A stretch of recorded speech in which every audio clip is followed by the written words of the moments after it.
बिस्मिल्लाहिर्रहमानिर्रहीम। अस्सलाम वालेकुम। आज के टॉपिक में हम motion of charge particle in a uniform magnetic field पे बात करेंगे कि हमारे पास एक चार्ज पार्टिकल जब उसे आप मैग्नेटिक फील्ड के अंदर मूव करवाते हैं या वो मूव करता हुआ मैग्नेटिक फील्ड के अंदर जाता है तो उस केस में उस चार्ज पार्टिकल की जो मोशन होती है वो किस तरह से होती है, उसके ऊपर किस तरह से फोर्स एक्ट करती है और वो उसकी मोशन को इफ़ेक्ट करती है, डिस्टॉर्ट करती है।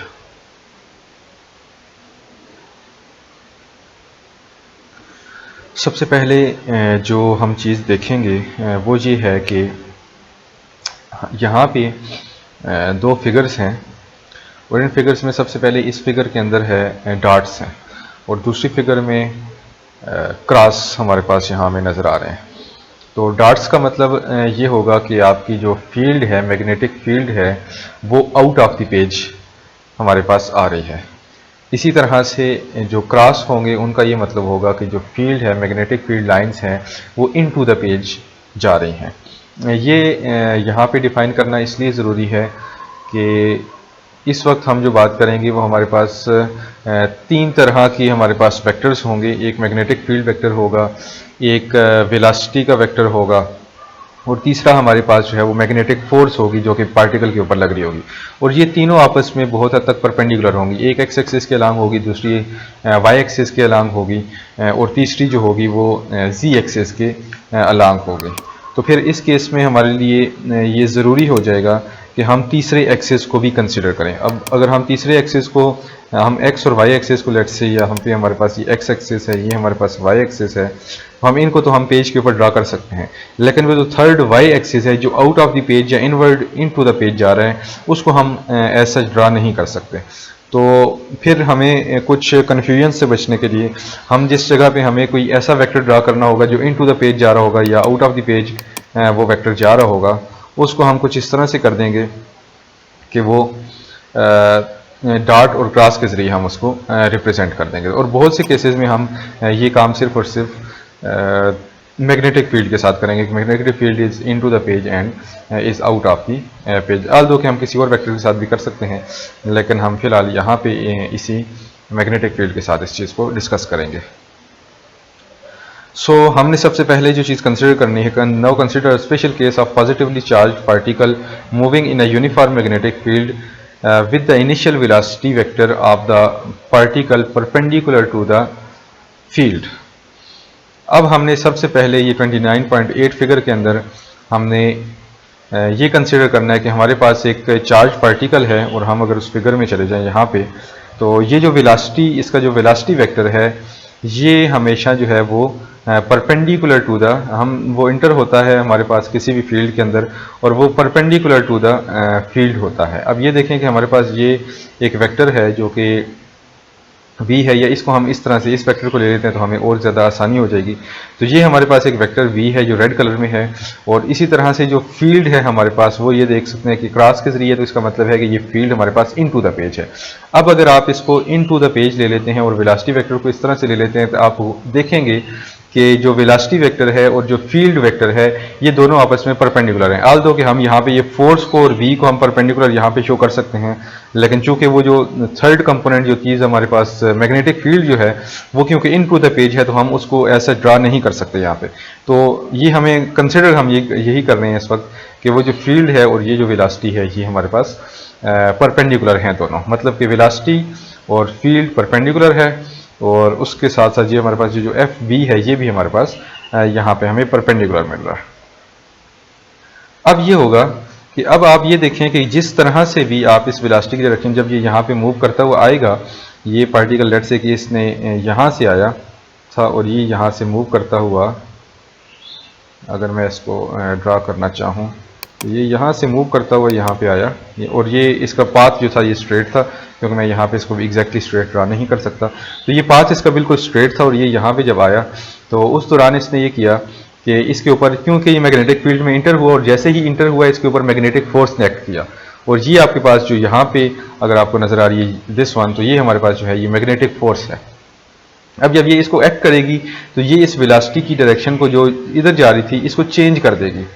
अब ये इस तरह से इसको चेंज कर देगी। अब आप ये देखिए कि ये पार्टिकल फिर इस सर्कल के अराउंड ये मूव करना शुरू कर देगा। हर पॉइंट के ऊपर ये जो एफ बी है ये directed toward the centre of the circle होगी। जब ये directed toward the centre of the circle होगी तो ये पार्टिकल जो है ये इस तरह से मूव करना शुरू कर देगा, एक सर्कुलर पाथ के अंदर मूव करेगा। Okay, the particle move in a circle because the magnetic force of B is perpendicular to the V and B and has a constant magnitude QVB as figure 29.8 illustrate। अब ये जिस तरह से figure बता रही है कि आपके पास FB जो है ये B के भी परपेंडिकुलर है और B के भी जो मैग्नेटिक फील्ड है उसके भी परपेंडिकुलर है। अब जाहिर है इस पार्टिकल इसका कोई ना कोई मैस होगा और अब जब ये यहाँ पे इस सर्कल में मूव कर रहा है तो हम कह सकते हैं कि F जो है इसके ऊपर जो एक्ट कर रही है FB, ये हमारे पास FB जो है ये MA के इक्वल है, मतलब mass of the particle into acceleration. और एक और बात हमें ये बात मालूम है कि अब ये क्योंकि सर्कुलर पाथ में मूव कर रहा है तो इसका जो एक्सेलरेशन होगा that will also be the circular acceleration और सेंटीपीटल एक्सेलरेशन जिसको आप नाम देते थे इससे पहले। तो हम इसको यहाँ पे लिख सकते हैं दिस इज इक्वल टू, ये M तो आपके पास एज इट इज आ जाएगा और ये जो आपके पास A आएगा इसकी जगह आप लिख सकते हैं V स्क्वायर ओवर R। तो ये आपके पास FB is equal to MV square over R हो जाएगा यहाँ पे। इसी तरह से आपके पास जो FB है वो आपने अभी यहाँ पे देख लिया कि वो QVB के इक्वल है, दिस इज कि QVB के इक्वल है, QV क्रॉस B जिसको आप कहते थे। लेट्स से कि हम इसको थोड़ा सा एक और एलेबोरेट करके यहाँ पे लिख लेते हैं कि हमारे पास ये जो FB है दिस FB, ये हम इससे पहले इस फार्मूले को हम देख चुके हैं अपने लास्ट लेक्चर में कि ये जो FB है, सॉरी मैं यहाँ पे इसको थोड़ा सा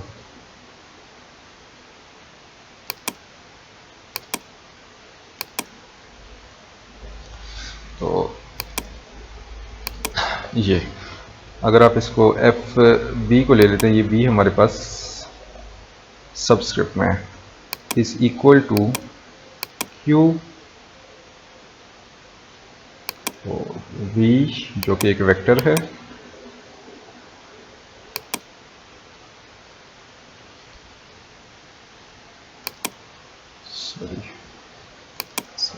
करते हैं QV, अगर मैं इसके ऊपर ये ड्रा कर सकूं QV क्रॉस B। अब ये है कि अब मैं इसको थोड़ा सा और एलेबोरेट करना पड़ेगा क्योंकि ये क्रॉस है। तो आप ये देख सकते हैं कि ये हमारे पास जो हो जाएगा that will B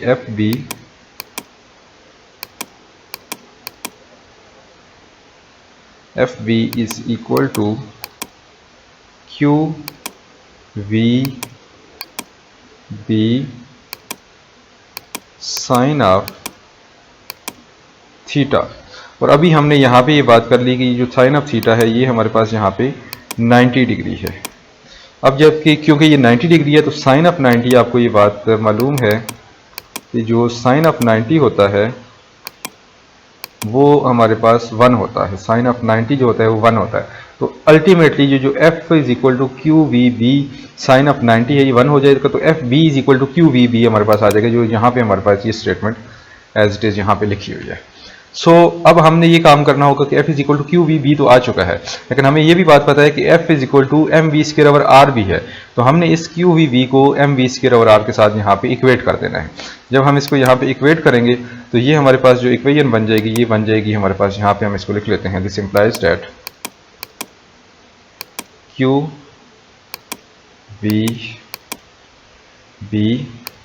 is equal to MV square over R। तो ये इस तरह से अब ये हमारे पास जो है ये आपका B ही है, इसको आपने कंफ्यूज नहीं करना। सो अब ये होगा कि आप इस तरह से कर सकते हैं कि यहाँ से जस्ट इस इक्वेशन को सिंप्लीफाई करेंगे और आपको R की वैल्यू मिल जाएगी। और उसके लिए आप ये कर सकते हैं कि अब ये देखिए कि यहाँ पे आपके पास 2 V आ रहे हैं, तो इन 2 V को आप यहाँ पे ये आपके पास जो V होगा ये इसके यहाँ पे स्क्वायर से कैंसिल हो जाएगा, तो सिर्फ आपके पास MV रह जाएगा। तो अगर इसको मैं यहाँ आगे लिख सकूँ तो अब ये कुछ इस तरह से हो जाएगा कि is equal to Q B is equal to this implies that, यहाँ पे हम इम्प्लाइज डेट का साइन डालेंगे, Q B is equal to M V over R. तो ये इस तरह से आ जाएगा। अब ये होगा कि इस आर को हम यहाँ पे जाके मल्टीप्लाई करवा देंगे और ये क्यू बी को हम यहाँ पे जाके डिवाइड करवा देंगे, तो हमारे पास ये आर आ जाएगा M V over Q B. अब ये जो आर है, ये आर इस सर्कल का रेडियस है, ये सर्कल का रेडियस है दिस वन, कि जिस सर्कल में ये पॉजिटिव चार्ज जो है ये मूव करेगा, ये इस सर्कल का रेडियस हमारे पास आ जाएगा। सो इस आर की वैल्यू हमारे पास कुछ इस तरह से आ जाएगी। अब अगर हम ये काम करें कि हम जस्ट इस इक्वेशन को थोड़ा सा और मॉडिफाई करके लिखें, और ये हम इस तरह से लिखते हैं कि this implies that R over V is equal to M over Q B. तो ये R over V is equal to M over Q B हमें इस तरह से मिल जाएगा।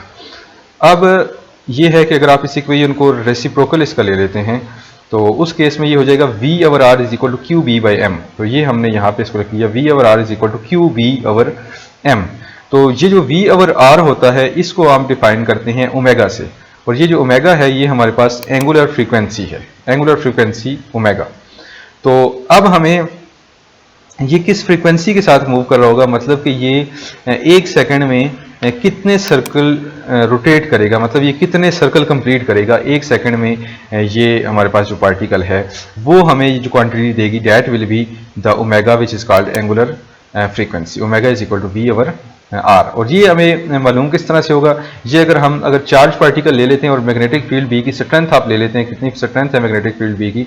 मैग्नेटिक फील्ड की, तो उसके बाद मास पार्टिकल का कितना है, तो आपको पता लग सकता है, आपको पता ये आप लगा सकते हैं कि कितना ये जो पार्टिकल है ये कितने सर्कल एक सेकंड में कंप्लीट करेगा। और अगर आपके पास मास है और वेलोसिटी भी है पार्टिकल की, और क्यू बी, ये दो चीज़ें भी आपके पास मौजूद हैं, तो आप ये भी बता सकते हैं कि ये जो आपके पास पार्टिकल है ये इसका जो रेडियस होगा ये कितना होगा। तो इस तरह से ये आप काम कर सकते हैं। और ये जो ओमेगा है, अब यहाँ पे ये जो ओमेगा है इसको आप साइक्लोट्रॉन फ्रीक्वेंसी कहते हैं, साइक्लोट्रॉन फ्रीक्वेंसी। अब अगर आप ये देखें कि टी, अगर आप टाइम पीरियड लेना चाह रहे हैं, तो वो टी जो होता है वो हमारे पास 2 पाई आर ओवर वी होता है। तो इस तरह से आप टी की value 2 pi R over V, तो आर ओवर वी की वैल्यू जो हमने यहाँ पे आर ओवर वी की वैल्यू यहाँ हमने निकाली थी एम ओवर क्यू बी, तो आप ये कम कर सकते हैं कि एम ओवर क्यू बी लिखेंगे और साथ में आप 2 पाई जो है ये आपके पास 2 पाई आर है, तो इसकी वैल्यू निकाल के आप ये टाइम पीरियड भी निकाल सकते हैं कि इसका जो है टाइम पीरियड, मतलब एक सर्कल कंप्लीट होने में ये कितना टाइम लगाएगा, इस तरह से भी आप कर सकते हैं। तो ये हमारे पास कुछ इस तरह से ये चीज़ आ जाएगी। और इस फार्मूले को अगर आप थोड़ा सा बेसिक्स से अगर आप इसको लेना चाहते हैं, तो आप इसको कुछ इस तरह से ले सकते हैं कि लेट्स से कि T is equal to F is equal to omega is equal to 2 pi F होता है। ओमेगा जो होता है वो हमारे पास is equal to 2 pi F होता है। और ये जो आपके पास एफ है ये आपके पास लीनियर फ्रीक्वेंसी आती है, और ये हमारे पास जो ओमेगा है ये सर्कुलर या साइक्लोट्रॉन फ्रीक्वेंसी आप इसको कहते हैं। और ये जो एफ होता है ये आपको मालूम है कि omega is equal to 2 pi divided by T, क्योंकि F is equal to 1 over T होता है। तो omega is equal to 2 pi F over T. तो अगर आप यहाँ से करें कि टी की वैल्यू निकालना चाहें, तो आप ये लिख सकते हैं कि यहाँ पे हम इसको लिख लेते हैं T is equal to 2 pi divided by omega. तो ये T is equal to 2 pi over omega आपके पास ये वाला फार्मूला जो यहाँ पे आपने ये लिखा हुआ है ये आपके पास यहाँ पे आपको मिल गया। तो T is equal to pi by omega होता है, और यहाँ पे अगर आप यहाँ पे ओमेगा की वैल्यू पुट कर देते हैं, जब आप ओमेगा की वैल्यू यहाँ से पुट करेंगे तो ये क्यू बी बाई एम है, क्योंकि ओमेगा यहाँ पे डिवाइड में है तो ये एम ओवर क्यू बी हो जाएगा। तो आपको यहाँ पे ये टी इज इक्वल टू, अब जो अगर आप इसके फार्मूले को सेपरेटली लिखना चाहें तो ये T is equal to 2 pi M divided by Q B. तो ये आपके पास जो फार्मूला आपको यहाँ पे मिल गया, ये फार्मूला आपके पास टाइम पीरियड का फार्मूला है। ओके, सो उसके बाद अगर आप बात करें तो अब कुछ एक्सेलरेटर्स होते हैं जो कि इस फिनोमेना के ऊपर वर्क करते हैं और उनके अंदर पार्टिकल्स होते हैं वो सर्कुलरली मूव हम उनको करवाते हैं। उन एक्सेलरेटर्स को आप साइक्लोट्रॉन का नाम देते हैं। तो फिर charge particle move in a uniform magnetic field with velocity at some arbitrary angle. अब हमने इससे पहले अभी तक जो हमने बात कर ली है वो ये बात की है कि जब ये पार्टिकल हमारे पास यहाँ पे ये पार्टिकल जो था ये जब इंटर हुआ था तो इसकी वेलोसिटी और बी फील्ड हमारे पास जो थी वो परपेंडिकुलर थी। हम इस बात को लिख लेते हैं, v is perpendicular to b। ये बात आपने बहुत ही ध्यान में रखनी है कि हमारे पास यहाँ पे जो v है ये वेक्टर और उसके बाद ये जो है ये जो b वेक्टर हैं ये दोनों आपस में परपेंडिकुलर थी। आल दो कि अब उसके बाद जो फोर्स लगेगी वो भी परपेंडिकुलर ही होगी, लेकिन हमने जो चीज़ खुद से कंट्रोल करनी है वो हमने ये करनी है कि v जो हम दे इसको यहाँ पे इसको इंटर कर रहे हैं जिस वेलोसिटी के साथ वो और जो b फील्ड है वो परपेंडिकुलर हो। लेट्स से कि अब ये है कि आपके पास ये जो वेलोसिटी है ये जो b के साथ परपेंडिकुलर नहीं है। मतलब इसका ये है कि v के साथ इसका ये परपेंडिकुलर कब नहीं होगी, ये v के साथ परपेंडिकुलर उस वक्त, b के साथ पर वेलोसिटी परपेंडिकुलर उस वक्त नहीं होगी जब ये हमारे पास ये बिल्कुल ऊपर नहीं जा रही हो, ये थोड़ा सा ऊपर तो जा रही हो लेकिन थोड़ा सा पेज के अंदर भी जा रही हो। मतलब कि एग्जैक्टली बिल्कुल आप इसको समझ लें कि बिल्कुल परपेंडिकुलर टू द पेज ना जा रही हो, मतलब b के साथ पैरेलल ना हो जाए, लेकिन ये v जो है ये बजाय इसके कि ये सीधा बिल्कुल ऊपर जाने के ये थोड़ा सा पेज के अंदर चली जाए एक बात, या ये पेज से थोड़ा सा बाहर आ जाए। तो अब इस केस में ये होगा कि इस वेलोसिटी का जो एक कंपोनेंट होगा वो बी फील्ड के अलांग बी हो जाएगा, मतलब कि वो बी फील्ड के अलांग इसका एक कंपोनेंट हो जाएगा। इसी तरह से अगर ये आउट ऑफ द पेज आ रही है तो तब भी इस वेलोसिटी का एक कंपोनेंट बी फील्ड के अलांग हो जाएगा। जब ये परपेंडिकुलर होगी तो इसका कोई भी कंपोनेंट बी फील्ड के अलांग या बी फील्ड के 180 डिग्री के ऊपर नहीं है, लेकिन जब ये परपेंडिकुलर है तो उस केस में नहीं है। लेकिन अगर ये थोड़ा सा इसका एंगल हम टिल्ट कर देते हैं तो उस केस में फिर ये होगा कि ये इसकी बी फील्ड के अलांग इसका एक कंपोनेंट आ जाएगा। अब इसकी वेलोसिटी ये जो मोशन होगी क्या ये सर्कुलर रहेगी कि नहीं रहेगी, इसको अब हमने थोड़ा सा देखना है। अगर आप इस फिगर को गौर से देखें तो अब इस केस में हमने यही किया कि ये जो बी फील्ड थी ये आ रही थी एक्स एक्सिस के अलांग इस तरह से,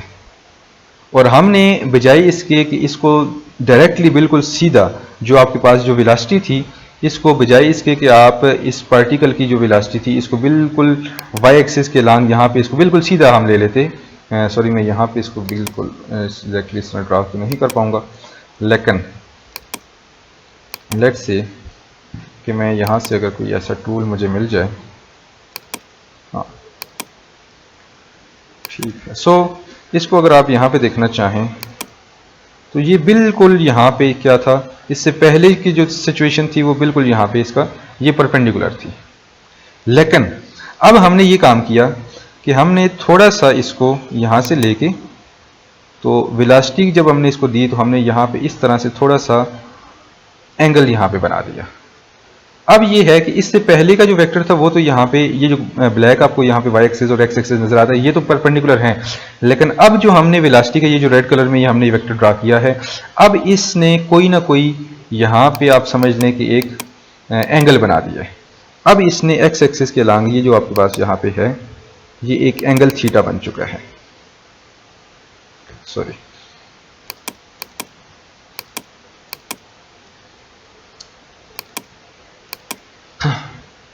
तो अब यहाँ पे अगर हम इसको देख लें यहाँ से, सॉरी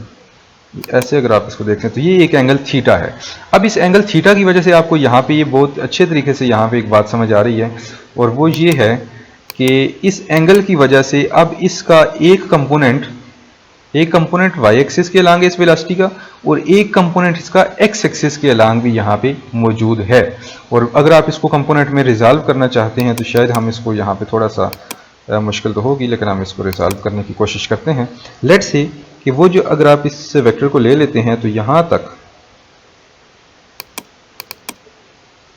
सॉरी ये तो यहां तक ये जो कंपोनेंट है इसका ये कंपोनेंट जो है ये इसका एक्स एक्सिस के अलांग इस वेलोसिटी का एक कंपोनेंट बन रहा है। इसी तरह से यहाँ तक जो है ये इसका एक एक्स कंपोनेंट वाई कंपोनेंट बन रहा है। तो अब इस वेलोसिटी को हमने इन दो कंपोनेंट्स में रिजॉल्व कर लिया। अब होगा ये कि ये जो हमारे पास कंपोनेंट आ रहा है इस वेलोसिटी का, ये तो इसको आप कह सकते हैं कि अगर ये वेलोसिटी है तो वी वाई आप इसको कह सकते हैं, और वी वाई करने के बजाय अगर आप इसको वी परपेंडिकुलर वी डेफिनेटली आप इसको कह सकते हैं, वी वाई करें या इसको वी परपेंडिकुलर कह दें। तो ये जो वाई कंपोनेंट है ये तो एक्स एक्सिस के परपेंडिकुलर है, मतलब ये बी फील्ड के परपेंडिकुलर है।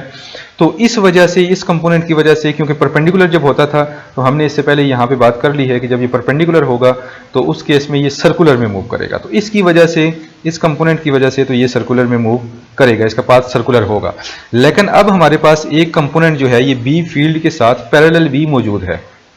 अब ये बी फील्ड के साथ एक कंपोनेंट जो है, दिस कंपोनेंट, ये हमारे पास बी फील्ड के साथ पैरेलल है। अगर आप इसको वी एक्स का नाम दे देते हैं तो ये जो वी एक्स है ये बी फील्ड के साथ पैरेलल है, तो इसको आप वी पैरेलल भी कह सकते हैं।